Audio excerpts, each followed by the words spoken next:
అగస్త్యుడు ఉత్తరకాండలో రామచంద్రమూర్తితో మాట్లాడుతున్నాడు. మళ్ళీ వెనక్కి రండి.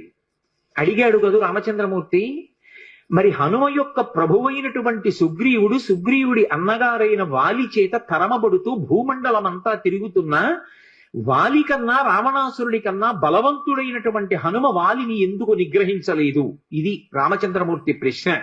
దానికి అగస్త్య మహర్షి జవాబు చెప్పి అన్నారు, శ్రీరామాయణం యొక్క పట్టాభిషేక సర్గ కూడా పొదగబడినటువంటి యుద్ధకాండ కూడా దాటిపోయిన తరువాత ఉత్తరకాండ సాధారణంగా చదివేటటువంటి అలవాటు తక్కువగా ఉంటుంది. ఆ ఉత్తరకాండలో హనుమ యొక్క ఆవిర్భావ ఘట్టాన్ని వర్ణించారు. రామచంద్ర ప్రభువు అగస్త్య మహర్షిని ప్రశ్న వేశాడు, అసలు ఇంత అనితర సాధ్యమైనటువంటి బలపరాక్రమాలు ఎలా కలిగాయి? ఇంత బలపరాక్రమాలు కలిగినటువంటి హనుమకి తన ప్రభు అయినటువంటి సుగ్రీవుడంటే అంత భక్తి ప్రపత్తులు కదా.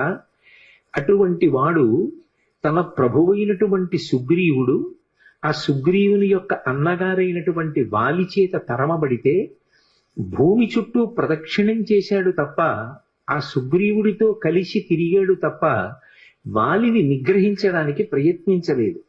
యథార్థానికి వాలి కన్నా రావణాసురుడి కన్నా హనుమయే బలవంతుడు అని నాకు అనిపిస్తోంది. 100 యోజనముల సముద్రాన్ని ఒక్కడే అవలీలగా లంఘనం చేశారా? ఆయన ఒక్కరే సీతాన్వేషణం చేశారా? ఎక్కడ అలసట అనేటటువంటి మాటకి తావివ్వలేదా? సీతమ్మ తల్లి యొక్క జాడ కనిపెట్టి శరీర పరిత్యాగం చేద్దామనుకున్నటువంటి తల్లికి మళ్ళీ ప్రాణముల మీద ఆశ కలిగేటట్టుగా మాట్లాడి రామచంద్రమూర్తి ఇచ్చినటువంటి అభిజ్ఞానాన్ని సీతమ్మకు బహూకరించి సీతమ్మ పట్ల పరమ భక్తి ప్రపత్తులతో ప్రవర్తించి ఆమెకు జీవితం మీద ఆశ కల్పించారా?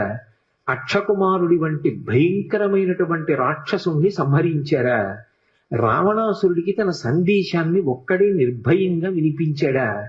పట్టుకుందామనుకున్నటువంటి రాక్షసుల్ని తెగటార్చి లంకాపట్టణాన్నంతటినీ దహించారా? ఒక్కడే సునాయాసంగా మళ్ళీ 100 యోజనముల సముద్రాన్ని దాటి ఈవలి ఒడ్డుకు వచ్చి వానరులకు సీతమ్మ తల్లి యొక్క క్షేమవార్త నివేదించి మధువన భంజనం చేసి సుగ్రీవుడికి రామచంద్రమూర్తికి సీతమ్మ క్షేమవార్త చెప్పి మళ్ళీ సీతారాములిద్దరూ కలుసుకోవడానికి తగినటువంటి అవకాశాన్ని కల్పించారా? ఇటువంటి బలపరాక్రమాలు ఒక వ్యక్తి యందు ప్రకాశించడం సామాన్యమైనటువంటి విషయం కాదు. ఇంత గొప్ప శక్తి, ఇటువంటి తేజస్సు, ఇటువంటి దుర్నిరీక్ష్యమైనటువంటి పరాక్రమం